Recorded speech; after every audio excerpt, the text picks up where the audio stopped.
kind of double pumps and the ball goes in and we lose. So it's like I keep telling our team, nothing is given, everything is earned. And until the final horn goes off and it says we have more points, we've got to continue to fight.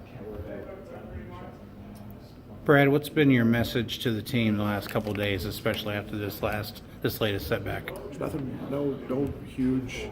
It's togetherness. It's when times get hard and things get frustrating. I think the one thing that can destroy a team is discouragement, and it's something that we can't allow in. We keep showing up. We keep working hard. Our teams doesn't act like a team that has been winless in league play, and yet you keep talking. We're 3 overtime losses. We're a buzzer beater. We're a self-destructing last 4 minutes at Minnesota away from being one of the top 3 teams in the league, and that's that close. And yet, like I said, we have to go earn it. We have to quit making silly mistakes, and we'd be nice if we would shoot the ball a little better. But that's stuff we can't control, and we'll keep fighting.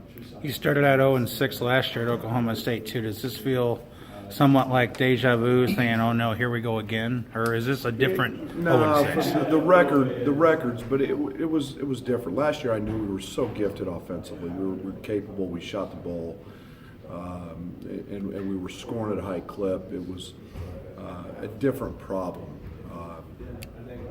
This year it's we haven't rebounded well. We never turned the ball over last year.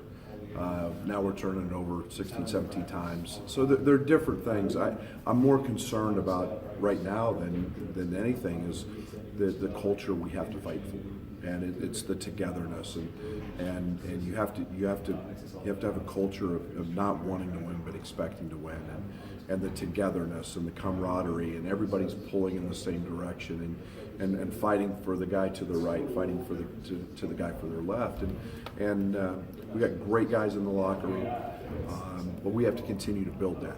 And I've told our team it's we had a play where a guy got beat off the dribble, and we watched him go and shoot a layup, and that's to me that's man down.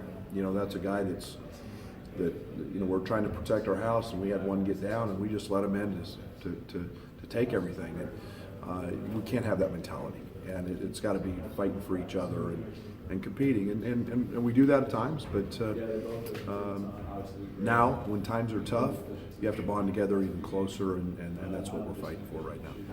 Trent being so productive in the last several games, is there any concern that defenses start to key in on him? Well, I think every defense is trying to stop him right now.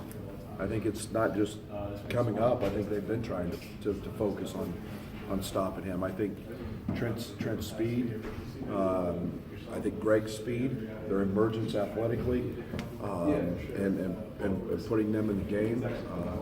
Trent's decision making's gotten so much better.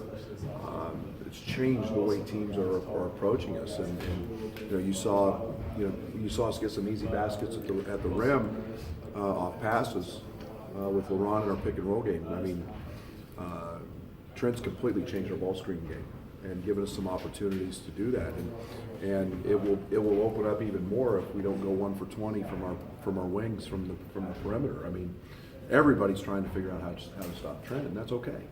He's good enough, and he's seeing different coverages, and we've got to continue to tweak things here and there and help him. But Greg's helped that immensely as well because of Greg's speed in terms of attacking downhill and the sprints to the rim. So, I think everybody's. I wouldn't expect tomorrow night to be any different. I would think they're trying to figure out how to contain him as well. Generally speaking, Wisconsin slows things down for other teams. Historically, expect that tomorrow. Yeah, they're 350th out of 351 in possessions. They know exactly who they are. They've got a tremendous identity that's been carried on there many years, and they've got a great player. He touches the ball every trip, so I don't look for anything to be any different. Do we want to have more possessions than that? Yes. It's much easier said than done though, and you know, we've got to and try to instill our will a little bit, and we'll see who comes out on top.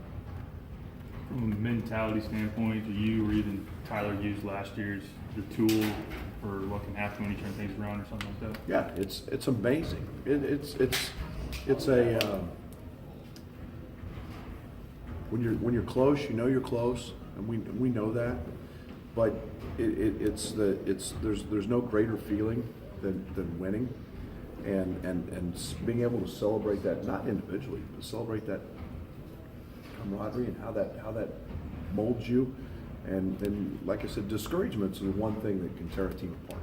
When you become discouraged because then you don't work as hard, and you don't study as hard, and you don't prep as hard, and you don't feel it's easier to not get in the gym and work and get your shots. And that's what we fight. We get a win. I mean, we took off completely last year, and it brought our group closer together. We were pretty close. That's what gave us a chance last year. We were really close. We played to win last year, and we played to compete. And that's what I'm fighting for with this group all the time. Is we've got to continue to compete to win, and we got to do that as a group. And when we do that, we've proven that we can play with anybody. Thanks. Let's go. Thank you.